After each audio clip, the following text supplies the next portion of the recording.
Keep going. Here we are. All right. Hello and welcome to the chat show. My name is General Buckles. I am joined here by Bradford Skeldorado of the YouTube channel Bradford Skeldorado, who I have not seen in 3 weeks. Sir, how are you? I'm doing absolutely fantastic, man. It's been a longer than expected break with a few life obstacles coming in the way that's kind of halted the show, but ready to knock another one out. How you been? Busy. I have been in the interim, and I'm sure you're an avid watcher of my YouTube channel, so you would have seen some of my most recent stuff from my garage studio setup, where I was building a test bench and playing around with some other cheap PC finds I had on Facebook Marketplace. But the biggest bit of news out of all that crap was that I've been trying to stream and do a lot of content creation on mobile only, right? So I have this app called Video Leap and this other app called Camo Studio, where I've been doing live streaming to YouTube, and it lets you multicam. So I can use a Sony ZV-1, which is what I have here, and other webcams, and I can multicam into an iPad and then control what camera angles I'm going with at the touch of a button, or touching the screen. I can do all that. It is fraught with problems, and I'm pretty sure I'm not going to do it anymore, and I'm going to go straight to just using OBS on a laptop and a capture card with multiple cameras. Like I can't deal with some of the problems that I've been having with it, and I'm not happy about it. Same thing with that video. Go ahead. That Asus computer that you found on Marketplace that you had mentioned possibly doing a streaming PC. So that may be an option. Have one set up and quick, move the camera from one site to another and have it in the garage. It can get dusty, dirty, and all you got to do is you blow it out once a month and be done with it. That's brilliant, dude. That's so true. I clearly have the settings on my camera tonight wrong. I can see the autofocus freaking out, just like that. It's not happy with me. I don't know why it's doing that. So, no, you're absolutely right. Maybe that's what I should do with it. I don't know if I could eke out a streaming PC with a 700 series chip, or 700 series, 7th gen i7. I could probably do that, right? With a decent GPU. Yeah. So that little Lenovo PC that I did, that I had to cut out the bracket for the cooler and and the GPU. I had that set up in my shop, kind of doing that, and that was running off a Ryzen 5 2600, I believe, non-X variant, and just that 6400 RX 6400 GPU. So it did just fine. My only issue was my shop is about 150 feet from the house, so running Ethernet cable, I would get a little bit of loss on my my connectivity and stuff like that. But it's funny that you mentioned, I actually started mobile whenever I started streaming in the first place, because I was doing my metalwork. So I'd set my phone up in my shop and have Streamlabs streaming my metalwork content as I was making stuff. So instead, I know whatever app you're using has got to be a lot better than what Streamlabs was at the time, because you had all of like 3 features that you could use. So Camo Studio it's very interesting and intuitive. The problem I was having is that I challenged myself to do mobile only. So that included like scheduling stream. Like when I scheduled this stream here on YouTube, I did it on my desktop. I designed a thumbnail. I put it up, title, description, schedule it for the future, all the settings, right? And then when I went to start the stream tonight, I selected this one from my scheduled streams. On Camo Studio, if anything isn't working properly, you're not really aware of it. You can't do a lot of the audio sound testing that you and I do right before we go live. So there was an issue the other night. I started the stream. I had done all the pre-scheduling and setup. And then I checked as I was talking, and it wasn't live. and I couldn't figure out why. No. And this happened multiple times. The first time it happened is because I scheduled the stream from my mobile phone. You can only stream to that scheduled stream from the YouTube mobile app. You cannot use a third-party app. So on the iPad, if I scheduled it from the iPad, then you were fine. This is how absurd it is. And then the other one was once there was an audio problem. The audio wasn't coming through, or it sounded crappy, or there was a delay. So I stopped the stream, and then I went to start it again, and the scheduled stream was over because I'd only used it for 30 seconds. So then I have to go through that. So scheduling a stream in advance with a thumbnail and all the description and stuff was pointless. I had to start with just a blank, General Buckles is streaming. So Camo needs to fix their stuff.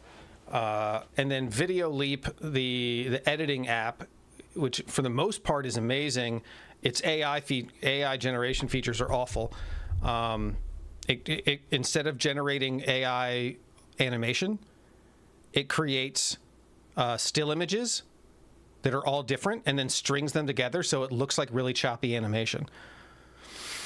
So it's really and they're charging $120 a year to use it, and it's oh wow, yeah, it used to be $70, which was I could stomach. Now they want to charge $120, or you can do $5.99 a week. Do the math. Yeah, that's 52 times 5. It's like $500 a year if you pay weekly. It's unbelievable. I do not get it. Anyway. That's been my recent. This is what life is like without you, man. If we just sit here and talk, everything's fine. The frustrating thing about streaming is when you have a plan and the plan has one little speed bump and it throws everything off, and you're like, I just want to work on this computer, but I'm so focused on the stream that it's like you waste so much time. But it's good to see you back, man. And like I said, glad to be here, brother. Yeah. You know what? Have you had to choose between streaming something you were doing in your shop versus recording it and editing it later? And which one is like less of a hassle? So with my I've never done a video set for my metal work. It's always just been, I'm hanging out, I'm gonna turn the camera on, I'm gonna be streaming regardless. And that's how my gaming stuff was. Like, I'm gaming anyway, I might as well go live, and like if people come in and chat, then like cool. And this was during COVID, so like it really took off. People were bored in their homes, and I kind of had a little incentive. Once you hit a certain amount of channel points, I would make a Twitch sign, like I've got right here on the wall with your name on it, and mail it to you for free. So I had a lot of people that were just always chatting, checking out the metalwork and stuff like that, and got a few jobs that way as well. So social media doing its thing. Yeah, I'm sort of torn. Like sometimes when I'm building something, or like the other night I was dismantling an old GPU. I thought about making a video about a teardown of a Founders Edition. I think it was a 780. But then I was like, shooting that whole video is just going to take this time and planning. I want to focus on what I'm doing. So I'll just run the cameras, and then I'll mess around and do it. And then if I want to make a video out of that later, I can. I don't have to write a script. It flows a little nicer. So yeah, anyway, enough about our trials and tribulations. We've got some interesting tech news to talk about tonight, so let's get into that.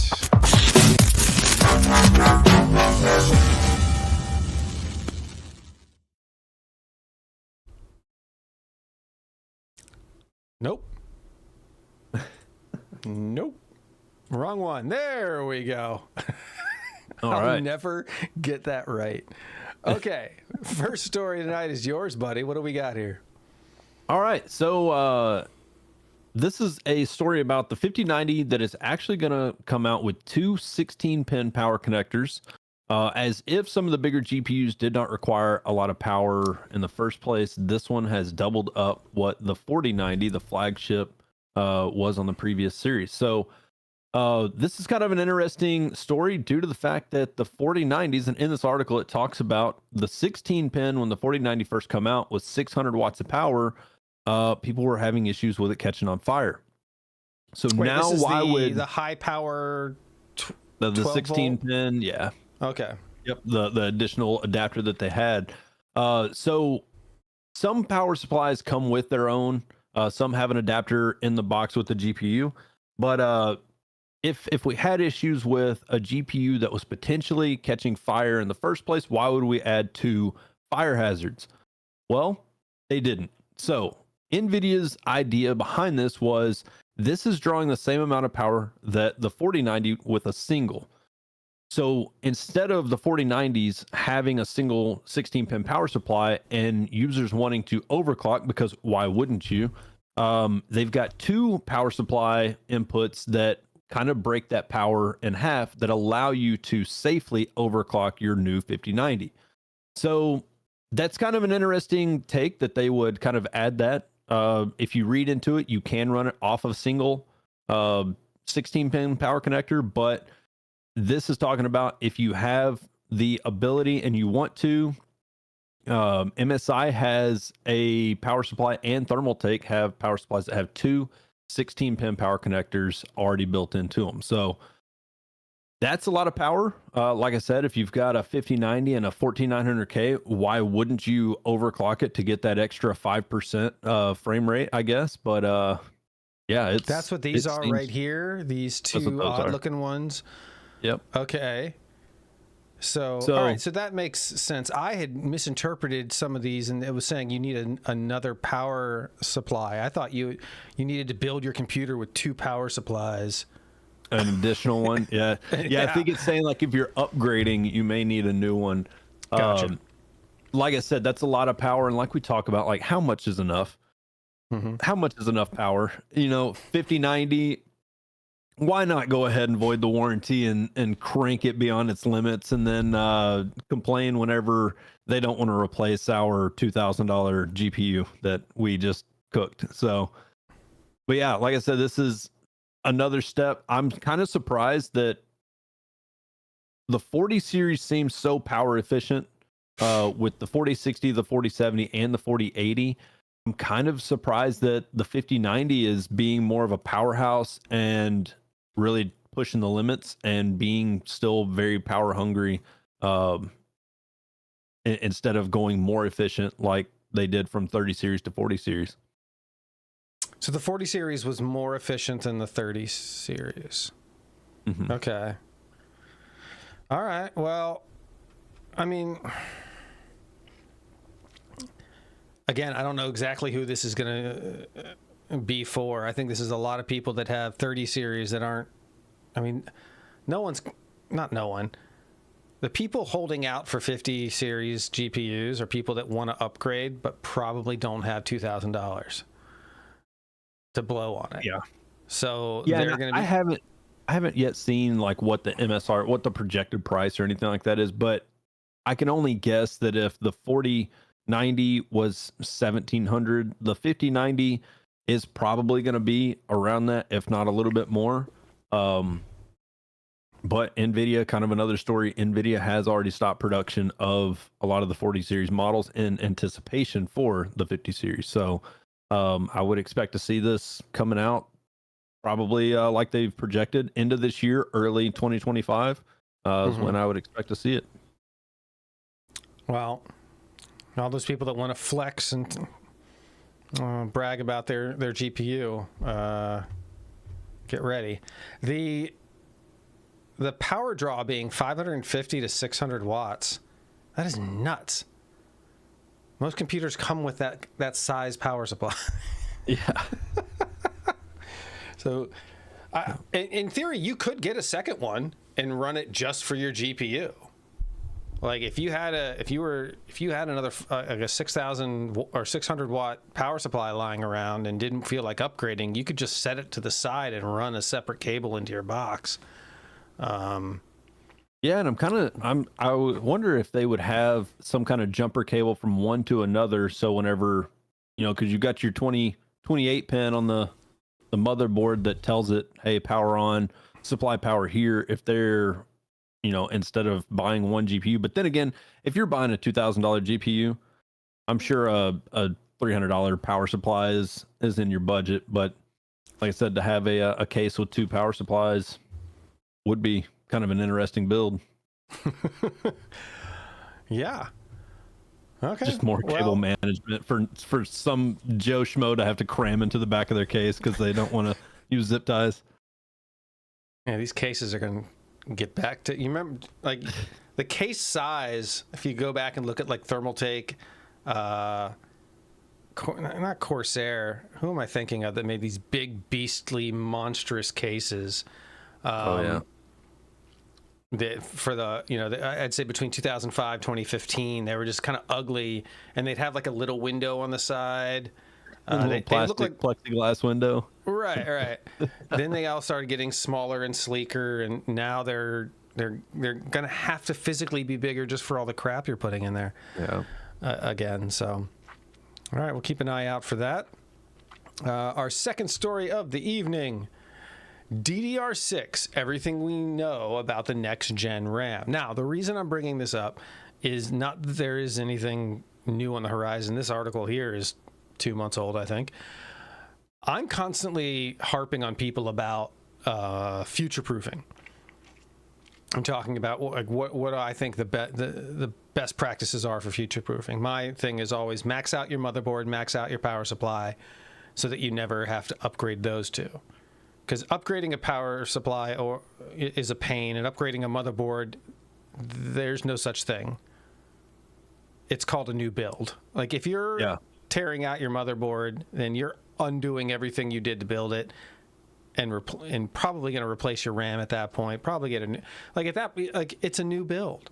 So always get the newest motherboard you can get. Doesn't have to be the most expensive. And always get a power supply that has 300 watts of headroom, so you can expand to a new GPU without, taking a hit. Yeah, that's what I tell people. And I built my computer kind of in that vein in 2022 in October, so 2 years ago. This is a 5900X with DDR4 and an AM4 socket, right? I didn't know nearly as much as I know now, but I got lucky and I picked those options thinking, okay, this will last me a while. And I've been wondering, okay, is it realistic that I could hold out for AM6? Is this 5900X on a X570 motherboard going to last me until AM6? And I was kind of thinking about this, and I was reading about like AM6 and what do we know about AM6, and they're like, AMD is going to wait till DDR6 comes out. And then that's when it dawned on me, because I'm still a bit of a noob, oh yeah, they're going to tie the new socket to a new RAM. Like that's how that generational relationship is, that the socket isn't going to change until they have a new RAM to justify that relationship of the lanes and communicating to the CPU and all that. So that was just interesting to me. The realization that, all right, we don't have to wait for a new CPU or a new RAM if we're going to update PCIe 4 to 5 or to 6, but we're not going to bother changing the socket or, to the CPU unless there's a new RAM to worry about. Yeah, well, and I don't know as much as that goes, because you got to think Intel went with the 12th gen and 13th gen that had the option on which motherboard you went with that could be DDR4 or DDR5. Right. So I could see them doing a motherboard with the AM5 socket and having, an X variant or whatever it may be that could have DDR5 and then a different variant that has DDR6. And then, of course, that adds into the parts pile and what's compatible with this, that, and the other. It throws a little bit more confusion into it. But yeah, with the amount of time that AM4 was out, the only thing I could see happening is if for some reason AM5 was not worth the hassle of going pinless, and for some reason AM6 goes back to something different, and that's why they would change it that soon. Because AM5's been out since 22, I think.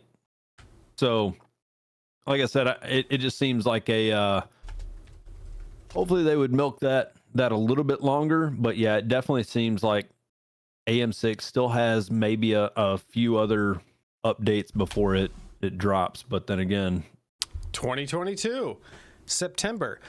I could have gone with AM5 2 years ago when I built this damn. Why? Well, because at the time the Ryzen 9 5900X was a killer deal. Oh yeah, like you could get them for super. Like the price to performance was great. I paid $400, $400 plus for the 5900X. Oh well, then if you would have waited until Black Friday, I think I got it for $329. I already don't like you. It's only been like 6 months of knowing you. No, it was the RAM that was super cheap. I got 32 gigs of DDR4 because DDR5 it also was just about to drop or had just dropped, and it was insanely expensive, and it was offsetting DDR4. So I was like, all right, let's try this. But yeah, I do think that regardless, I built the last of the AM4s right as AM5 was coming out, and I think that bought me a price to performance at least 6 years without having to.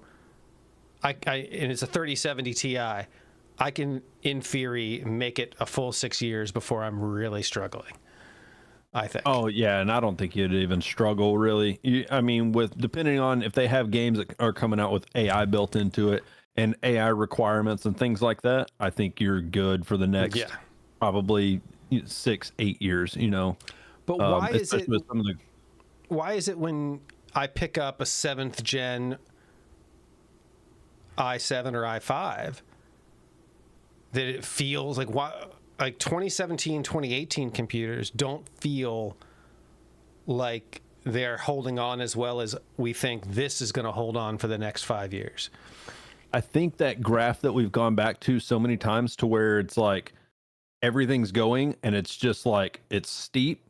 I think you're right here compared to 2017 to where there's been so much, but it's like the higher we're going, the less it's needed. You know what I mean? So like we keep saying, you keep overclocking your 14900K when it's not necessary, when you can get similar and high performance out of an i5 14, 600K, just with less threads, less cores and all that. So I think, like I said, it's a major step up compared, but then again, we don't know what 2027, 2028 looks like either. So could be running your entire house off a computer at that point. So yeah, I think the speeds with which this computer that I have loads up, turns on, logs in, gets places is nearly instantaneous. I don't have to wait for anything. You could make that faster and I'm not going to notice. So what's the point? Like, I don't think I'm gonna have to worry about that.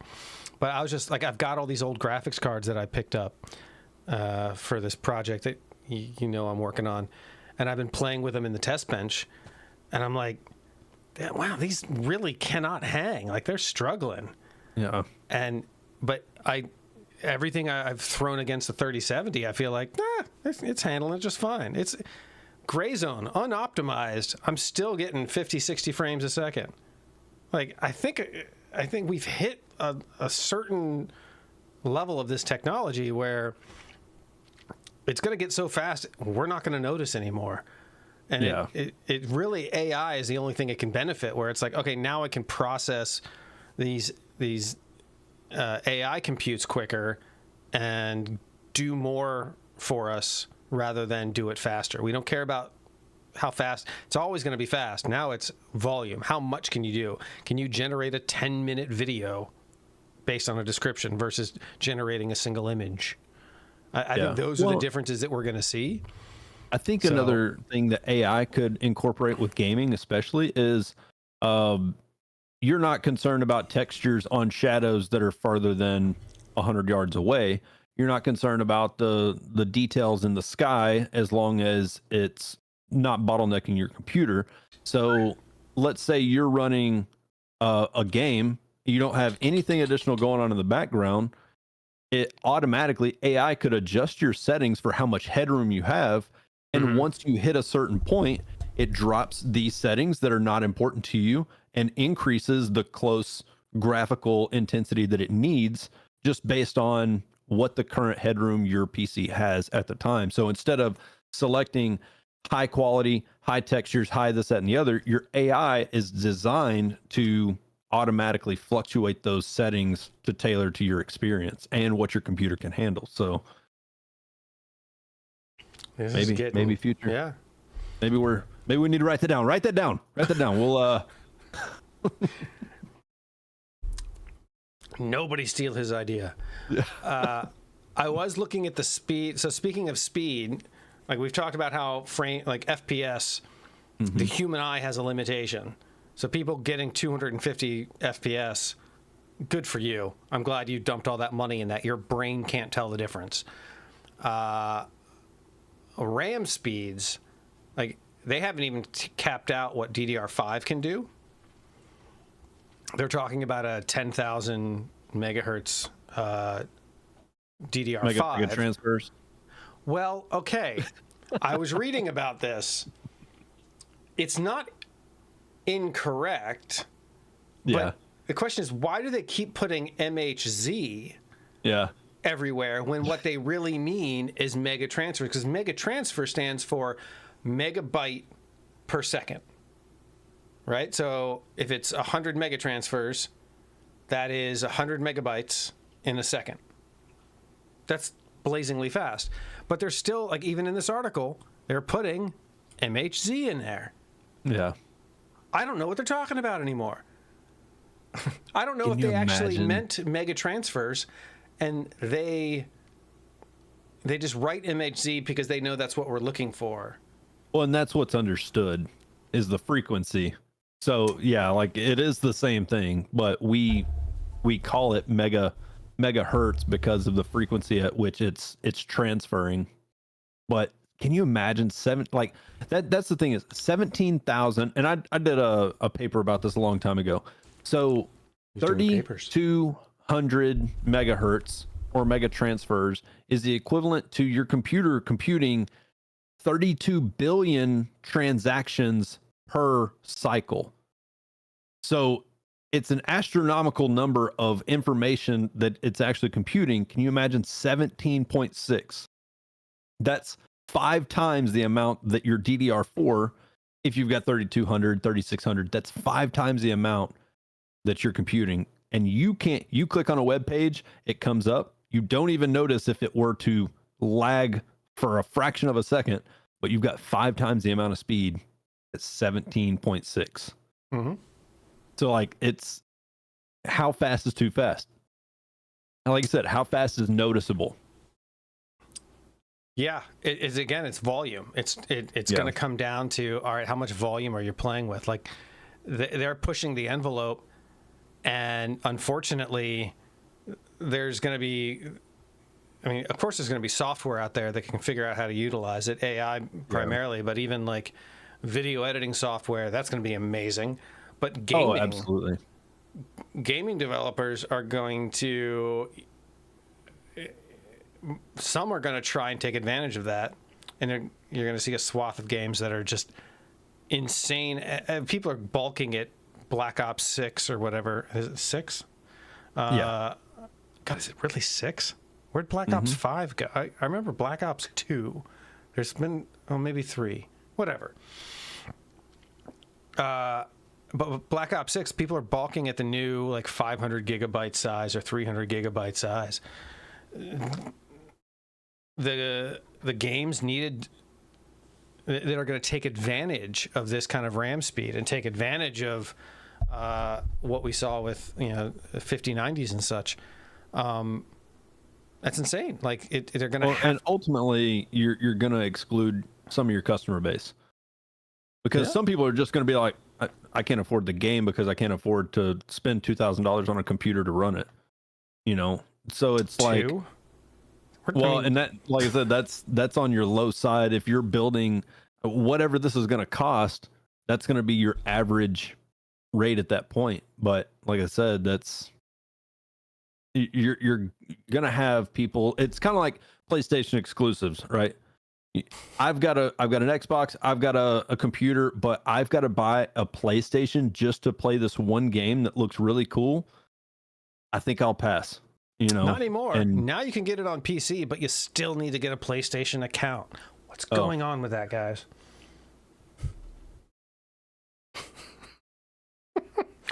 Yep. Anyway, that's the end of my rambling on all of that. So, DDR6. Be content with what you have. Get the most out of it, and it'll last way longer than you think it will. That concludes our tech news for the evening.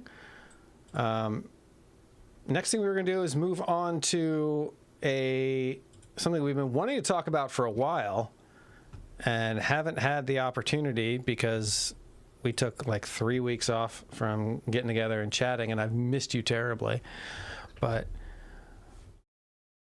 Brad, you suggested this movie that we watched, and I did not subject my girlfriend to it. Did you subject your wife to this film? Oh, no, but I actually kind of enjoyed this one, considering it was in the realm that we've been watching. 1995, Denzel Washington and Russell Crowe come out with this movie, and honestly, I would say this is probably alongside of what was the movie we watched where they went into the theme park? Went into the theme park? The adult theme park that they went to. Looking at your videos. Like a naughty theme park? Westworld. Westworld. Yeah. Yes. So like Westworld was interesting, but that was kind of one of those, like, it's so old, it's actually good because of the effects that they put in it. But compared to Johnny Mnemonic and Existence, this one wasn't bad. Yeah. No. Okay. So Virtuosity, Denzel Washington, Russell Crowe, August 4th, 1995. This film drops. It ran for 106 minutes. Its budget of $30 million resulted in a film that grossed $37 million. That, I don't know if that was considered a win back then. That sounds a little light. But the premise of this film, let me see here. Let me pull this up. The premise of this film is as follows. In Los Angeles, Parker Barnes is a former police officer who's been imprisoned for killing political terrorist Matthew Grimes, who we don't know and don't care about. They're using prisoners to test out a new virtual reality system that's going to be used for training police. And in just like in Existence, their interpretation, or how they portray the virtual world, is you put on a headset and then they film a scene, and it's so realistic because they didn't do anything to it. They filmed it. Yeah. So they haven't done anything to make the virtual world different, except in one thing. Anytime you get damaged, digital blood pops out of your wound. It was really bad looking because it contrasted, like, it's reality, and by showing you virtual blood, it's portraying that you're actually in a virtual world. I see what they were trying to do, but their CGI in 95 wasn't hacking it. Like, it was too far apart, you know? I thought that was, I don't know. It was probably flashy at the time. Again, we have to keep putting our goggles on, our 1995 goggles, and say, all right, this is what they were experiencing at the time.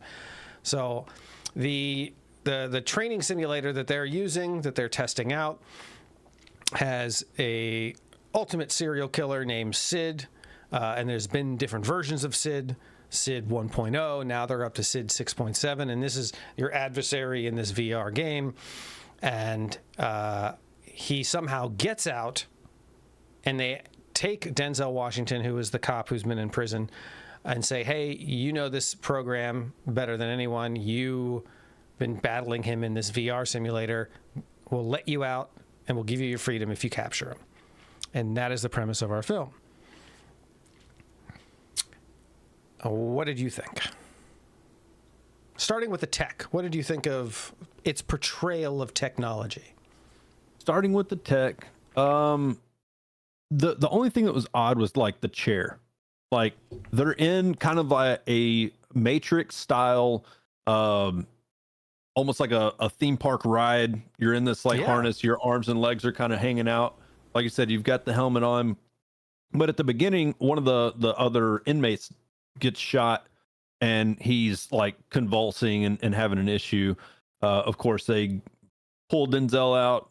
They take him back to prison, and for some reason, just like at any other movie with a main character like this, he's the only one that they can use. Like humanity's stake is riding on his shoulders, you know. So yeah, I believe it was kind of an inside job. Someone in the company was tied to the release of Sid through another program. He didn't want, they were going to shut Sid down, and the designer got pissed because he was being all high and mighty about his ultimate creation, and he was really just a sociopath. And he released Sid. In which Sid was made up of 183 serial killers. So take all these serial killers, combine their minds into one, and that is what produced Sid 6.7. So it was kind of an interesting thing. You've got a very unlikable villain from I would say a likable character, because young Russell Crowe, you know, very good looking guy, likable actor, and then Denzel being the hero that continued to get kind of raked over the coals just because of his history, and he was not getting the results that they were looking for. Sid Denzel, continued to. We should mention Denzel also had a metal arm, just like iRobot with Will Smith. They don't touch on it much. That is right. Yeah, but he had that. Sorry, continue.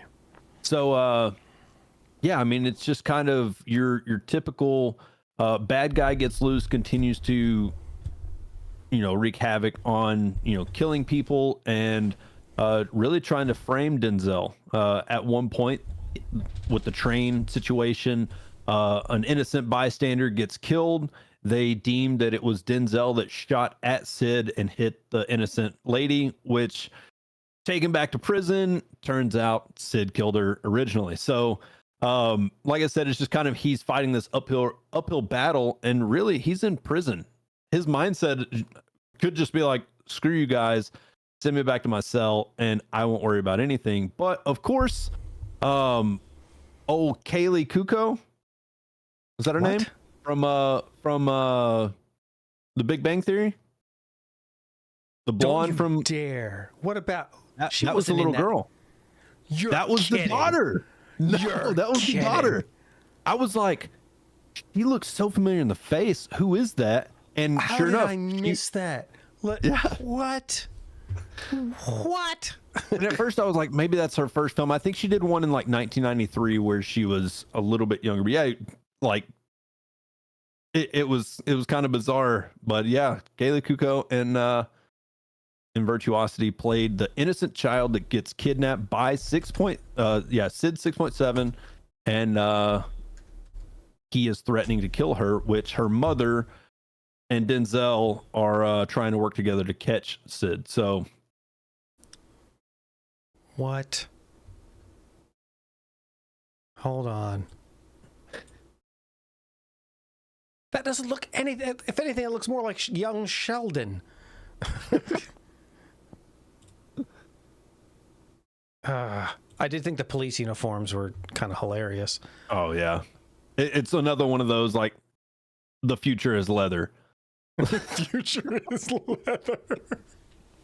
Nice. Kind of like all the other movies we've watched where it's like cops and everybody's in leather attire, but Mm-hmm. yeah. So go okay, ahead. I really liked the way they presented the technology, right? They, save for a few things. I'm 50-50 on it, actually.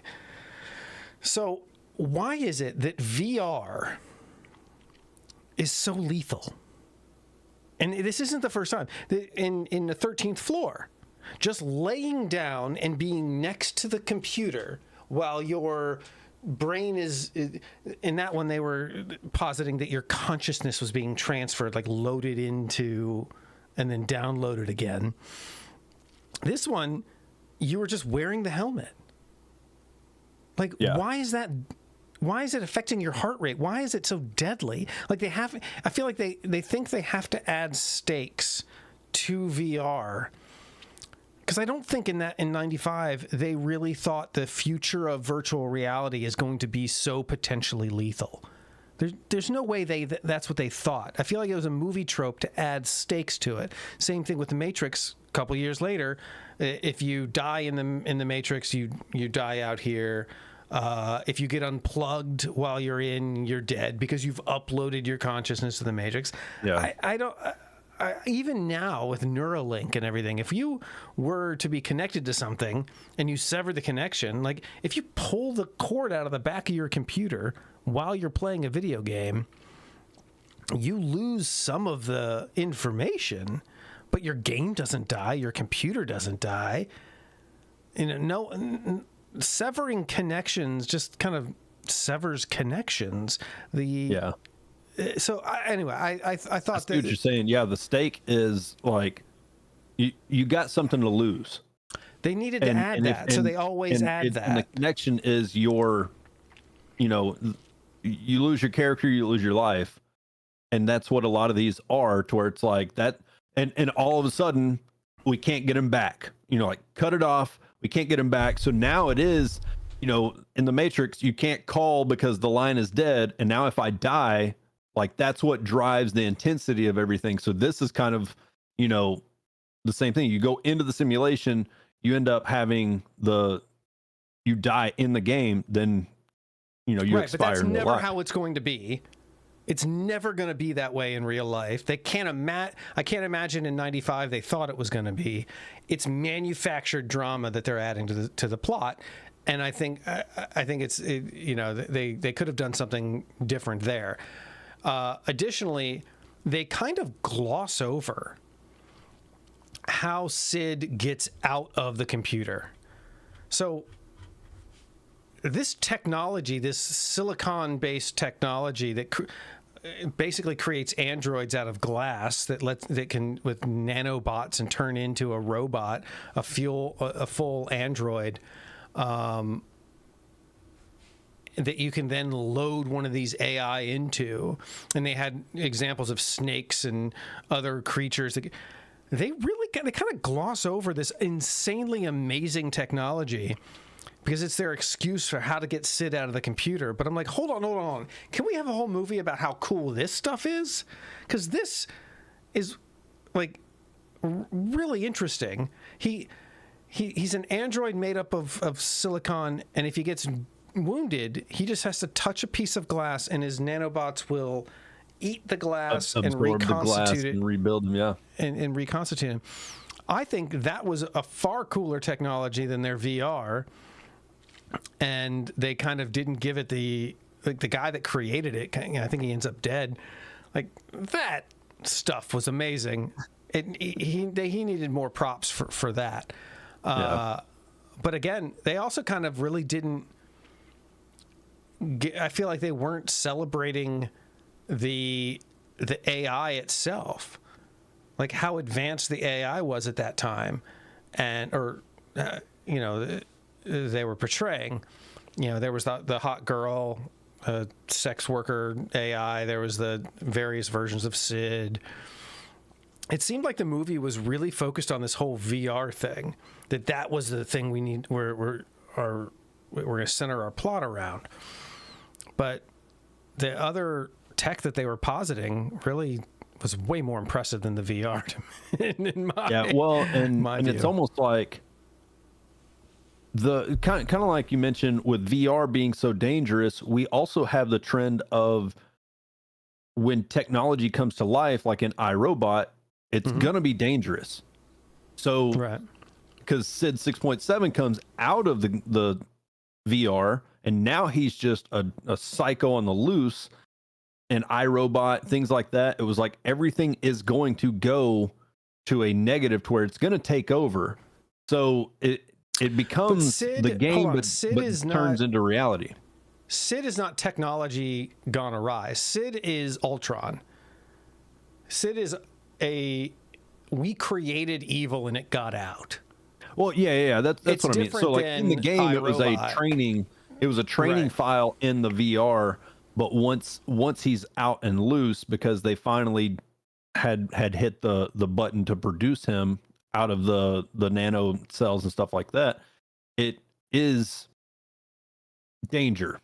You know what I mean? So like that's what we continue to portray is whatever it's going to be. Like I said, this is a little bit different because this isn't like AI that's going to turn around and activate all the nuclear warheads. This is just something that you created. This is the virus, and now it's actually doing what you intended it to do. Right. I mean, cautionary tales, that's always what a lot of this future tech stuff is. I did love this purple suit that he decided to wear. I thought that was a great look. Yeah, we have this trend of cautionary tales with technology. We want to make sure that we're, like Terminator is, the product of our own making. Basically, we create AI. In fact, Matrix was based on that too. We created AI. It decided to kill us. That always seems to be the trend. The difference here is that Sid we created a killer and then it got out. So it wasn't like we created something for good and it went bad. This was we created something for bad and it got out of the cage. Yeah. And I think that distinction is a little different when it comes to the telling of these stories. But from a technological or their portrayal and projection of future tech, this one I think is one of the better ones we've seen. Yeah. And they didn't go crazy over the top, except with this nanotech android thing, which is just insane and cool. And because they didn't die, because the movie wasn't centered around it, and it just sort of asked you to accept, hey, this exists. This glass stuff exists. Accept it. We're not going to bother explaining it too much. One of the things we kind of missed explaining is where Sid came from, the serial killers. One of the serial killers that developed Sid was the killer that killed Denzel's character's wife and kid. So this is where it's funny that you mentioned the metal arm, because I completely forgot about that. And I think it was almost by design, because very little information, got a fake arm. And then at the end of the movie, where she's trapped with the bomb, don't open the door because you know that the mind of the killer set a booby trap. And then he tears back the grate with the fan and then shoves his arm down in there to stop it. But once again, just like you see on a lot of the sci-fi thrillers and everything, you've got to trick the mind of the smart computer. So they actually go back into the simulation to figure out where the girl's hiding, where all this, that, and the other, and he has to fight him for a second time because Sid doesn't know that they've started the program over and kind of reset to figure out where he hid her. Right. They put Sid back in the computer and reconstitute the fight scene they just had, which I don't know how you would have done that. Like, which the irony was, he originally killed him by throwing him through glass, and he landed on a bunch of glass, which he could normally just rebuild himself using glass. but he couldn't rebuild himself. Well, I thought in the glass. the thing. Oh, they couldn't have destroyed. No, yeah, you're right. Because he was laying there like all cut up and everything, and like before he died, but it's just like. Well, didn't he punch him in the head and pull it? Yeah. Yeah, I think he eventually did. But he was laying there for a second. Hold on. Terminator 2 comes out when? I want to say it was late 80s, wasn't it? Or Terminator 2? 91. Terminator 2 came out 4 years prior. And that's where you had the introduction of the liquid Terminator, the liquid metal Terminator. Essentially, that's all Sid 6.7 is. He's a liquid glass android or robot that is, but he can't change his shape. It's a body. He can't, like, I guess, turn into a snake or something like the way Terminator can. But they didn't appear to use that same tech that James Cameron was using to try and portray it. It seemed like some other visual effects company was doing it. And yeah. So the little girl that you keep mentioning, so there's a woman from I want to say, well, I want to find out what her, Dr. Madison Carter, criminal psychologist who teams up with Barnes to understand Sid's behavior. So she becomes the sidekick, and it's almost like she's like the proposed love interest that we can't deliver on the love interest part because it'll just make the movie weird. Which is fine. I thought that would make a great couple, by the way. I did hope that they would find a moment for like a little bit of romance for them, or they can have a moment, but they didn't. And I thought it was weird. One, she's always wearing a gray pantsuit, no matter what. We're going out to fight crime, gray pantsuit and heels. Middle of the night, same thing. Also, she ends up leaving her kid home alone while there's a serial killer out on the loose. Just seems a little suspect. 6 years old, 7 years old. Statistically, it shouldn't be a problem, but you should be kind of overprotectively paranoid about your kid when you're one of the people chasing the killer down.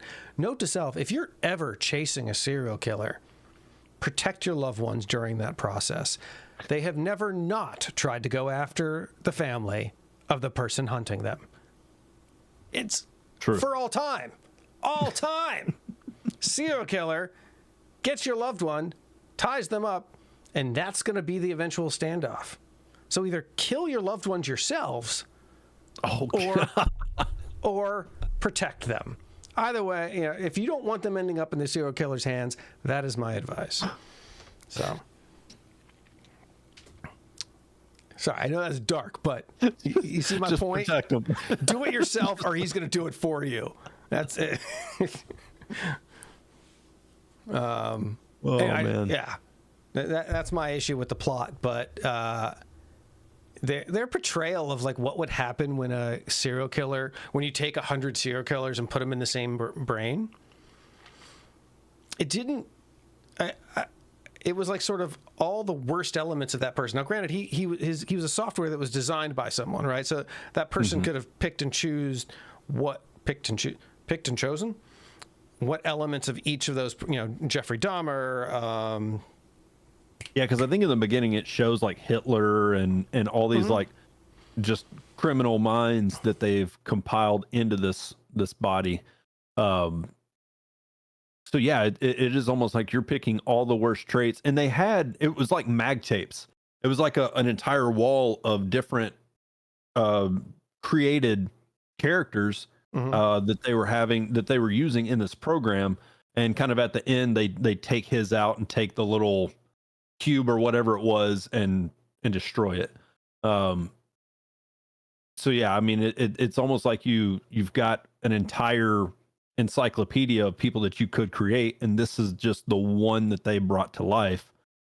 Well, so inside Sid is the makings of every serial killer, every you've got the Manson, Charles Manson, Yeah. Hitler, whoever. You've got all of them in one brain, in one program. And the way he behaves in the real world is kind of weird. Like, he has no motivation. Hitler had a motivation. Even, Charles Manson had motivation. He had his own weird beliefs about race wars and God and stuff. Sid didn't seem to have any motivation aside from the inkling of being the serial killer who killed Denzel Washington's family, which shows up later, but not right away. He just gets out and he's like, I want to kill people. What's your motivation? I thought he would have been a little bit more methodical and a little bit more reserved, because he was just out there and crazy, and he's like wearing a purple suit and wants to be all flashy and goes to a nightclub and is like killing people while making music with the sounds of their screams. That isn't a common serial killer behavior. Yeah. It's usually to be reclusive. And yeah, I think it was kind of like a bit of his vanity because of like the suit and the glasses and the way that he kind of helped, was just like, he knew that he was untouchable. He goes to the fight. He jumps off the balcony and like face plants on the floor below. And then he gets up, his hand has been blown off by the shotgun, but he gets up in the ring, and then he like attacks the fighter real quick before he leaves, before he like jumps out and then flees from Denzel. But yeah, it's just kind of like on a rampage, like you said, with there's no fear of getting caught. There's no escape plan. It's just kind of like autopilot mayhem. Right, but where does that come from? Yeah.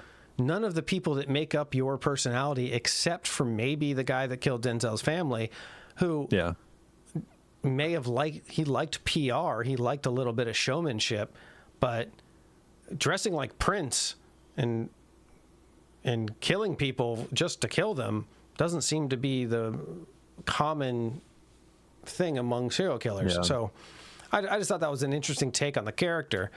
But, again, he was his own thing. They don't dive too much into the science and the theory behind AI either. They again, it's one of those things where they ask you to accept the notion of, hey, we've created AI and this is what they're like. Same thing with all the tech. And I almost think that's actually a good thing. They don't try to explain it away. They just say, accept that we're positing that this AI exists. This technology exists. Accept that as the premise. Watch the movie, see what you think. Whereas some movies, I think, try to explain it away, and that's where you get lost in all the other. I get lost in all the lost. other sci-fi movies that you've watched over the past 5 years.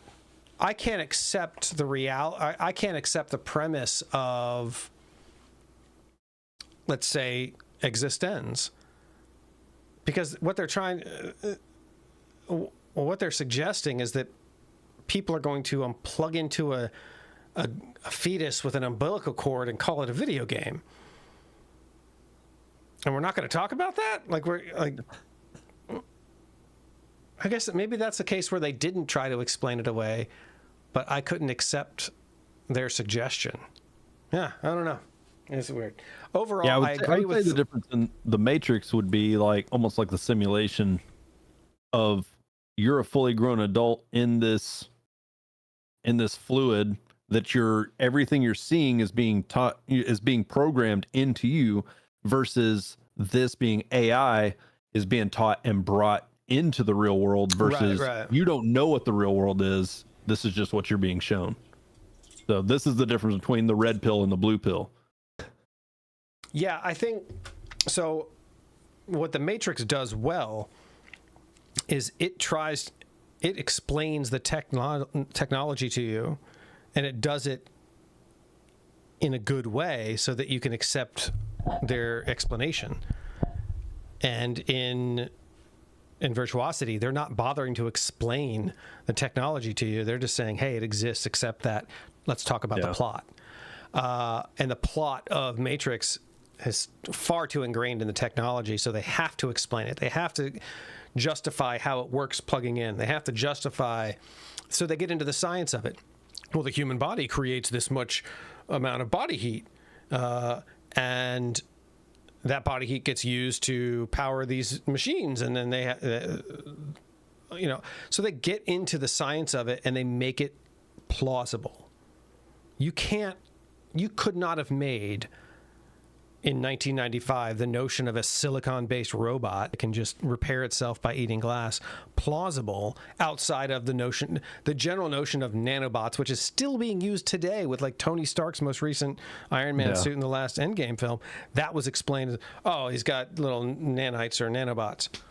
Okay, it's built into him now. Yeah, right. But that's been the explanation. That's a tool they've used in movies to explain away a lot of things. It's like, oh, nanomites or nanobots or whatever.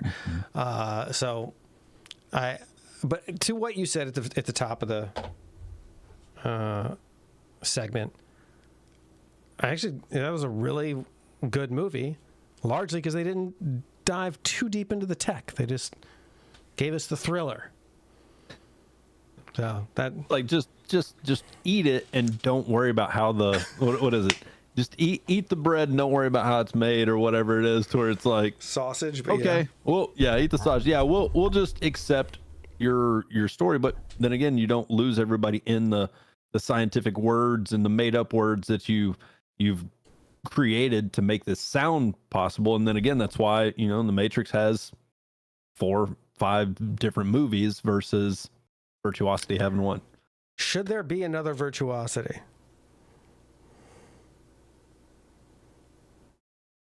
In present day, 30 years later, I'd watch it.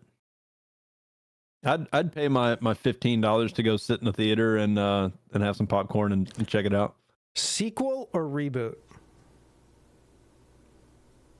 Oh man, I bet a reboot would be a lot better, but because the sequel, I feel like a sequel, it's too far past. You would have an influx of people watching the first one to try to understand it, and then potentially scare them away from a sequel. So yeah, maybe just a reboot. But then again, I feel like we've probably had 16 other reboots of Virtuosity in over the past 30 years that we're just not tied to it. Okay, here's my plot. Same story, different outcome. Here's my plot for the sequel.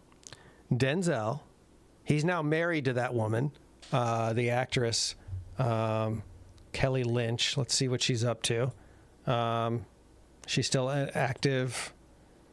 She's still alive, and she's still active as an actor. Okay, perfect.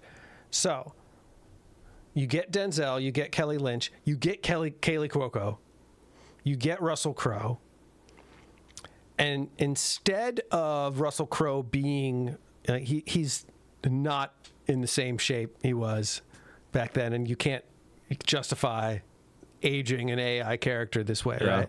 He's much bigger and big beard and everything and all that.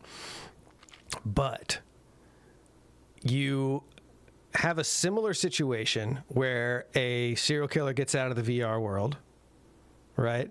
And they ask Denzel to do something about it. And it turns out that one of the serial killers that Sid was based on is this guy that's in prison, and it's Russell Crowe. And that's why Sid looked that way, because that's what they chose that image of that serial killer for Sid's look in the original Sid 6.7. So he starts, just like Silence of the Lambs, Denzel starts going to the prison to get into the mindset of this particular serial killer that is the older Russell Crowe. And they could even de-age somebody to look like, and have the Sid 6.8 that gets out look like a young Russell Crowe. They could, but I like the idea of the Silence of the Lambs thing, where he's going to see Hannibal Lecter in prison and get his take on this. Additional plot twist: the serial killer that said 6.7 was the female character's husband. So now she doesn't want anything to do with Denzel. She was the one that originally brought him back, not the other agent for the company. Oh God. And then they use like original footage from the first film to like Yeah. So there was something weird about that. So in the movie, there's a thing where they want to kill. They try to kill Denzel while he's in the machine, or something, right? They don't bring him back. Like they leave him in there or something. They're trying to drown him, or it was something odd that Sid was leaving him in there, and she ended up getting out. Where's my mouse? My mouse is died. There we go. I have a note here. Why does a private company have the power to unilaterally kill someone? Oh, no. I'm sorry. They implanted a tracker in Denzel. Oh, that's right. While he was out hunting Sid, and they said, if you go off reservation, we'll kill you. Mm-hmm. And the private company, the VR people, are the ones that put that in there. And they were the ones that had the switch to kill Denzel. And they could decide themselves if they wanted to kill Denzel. The law didn't have a hand in this. Or didn't have protections for the trigger that was going to kill Denzel. Anybody could have walked in that control room and just hit the red button and killed him. In what world does Boeing or Northrop Grumman or some contractor the government hired have unilateral control to just start killing people without military or police involvement, judicial intervention? I don't want to answer this question. No, because Boeing has pilots of those drones are in the Air Force. I'm saying Boeing has had employees that have been dying over the last year in a higher rate than normal. So pick another government Boeing's contract. creating virtual reality programs now. This may be building planes. May be foreshadowing. Yeah, Boeing switches to VR because they're killing too many people building actual planes, so they're going to get into flight simulators now. We're solely a sim type thing. Yep. When Boeing comes out with the first transporter, like in Star Trek, I'm not getting in that thing. The 1 in 1 million case that just so happens to go wrong. Oh, okay. Hold on. Complete off-topic tangent. You know how transporters are supposed to work in a lot of sci-fi scenarios, is that it scans your makeup, right? Mm-hmm. Destroys you and disassembles. Not disassembles, destroys and prints a new one of you at the other location. And this kind of goes, because our next movie is going to have to be The Sixth Day, because this has nothing to do with AI and everything to do with, essentially cloning technology. But even in Star Trek, the idea is that you are destroyed in location A and recreated in location B. So that's a whole new you. Mm-hmm. You died, and another you gets to take over, and your consciousness is gone, and the new consciousness thinks he's you, and he just continues on like nothing happened, but your life is over. Like that. I don't know how many of these sci-fi films that use some kind of transporter technology present it that way, but Star Trek has always bothered me because they have their food synthesizers with Captain Picard would be a cup of Earl Grey tea. It would generate that tea the same way your body would be generated in a transporter, but the original you is destroyed. They're not moving your consciousness across space and time. They're just destroying it and 3D printing another one. Well, it's kind of like, I know you mentioned your disgust for the movie Timeline with Paul Walker, but the way that they explained it was it's every single time you go back in time, it's like a fax. And the number of times you jump is a fax of a fax of a fax. So your blood vessels, everything has to be recreated, and everything slightly shifts certain points. So it can eventually, you only have a certain number of times you can jump before you start to have issues. That one made it sound more like you were being disassembled, sent somewhere, and reassembled. And then like your every molecular time, structure was broken down. Yeah. right. And every time you were being reassembled, there was misalignments, is what they said in the book and the movie. They talked about how there were misalignments because it's like putting a Lego set back together, but you were off by one block on this one row. And so they weren't actually like,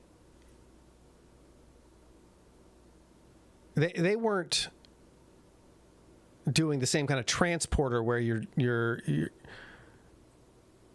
destroying here and recreating there. They were literally moving your atoms across time and reassembling your atoms somewhere else. And if that's how they're projecting it for Star Trek, then okay. Then yes, you're being disassembled and reassembled over here. But I thought that some Star Treks have talked about disassembling you or destroying you and creating a new one, which is just in that case. Could they not could they not destroy you, bring you back, but then save a copy? Hey, boss, I don't feel like going to that planet. Can you just send my copy? And like when he's done, we just vaporize him. Like we don't need that guy anymore. I don't want to. Let him brief me on what happened first, and then we'll destroy him. There's a new movie with Robert Pattinson coming out where it's something I think it's just clones. It's not transporting, but they do these scientific tests on him until he dies, and then they clone him, but he remembers all the deaths. Oh no.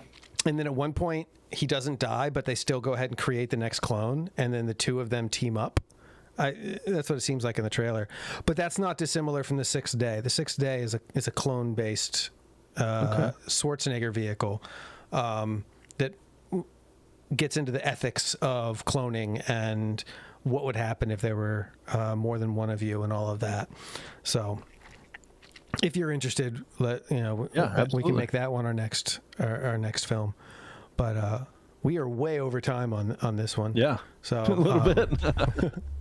I know we started like a few minutes late, but that is Virtuosity and the future of GPUs and RAM for this evening.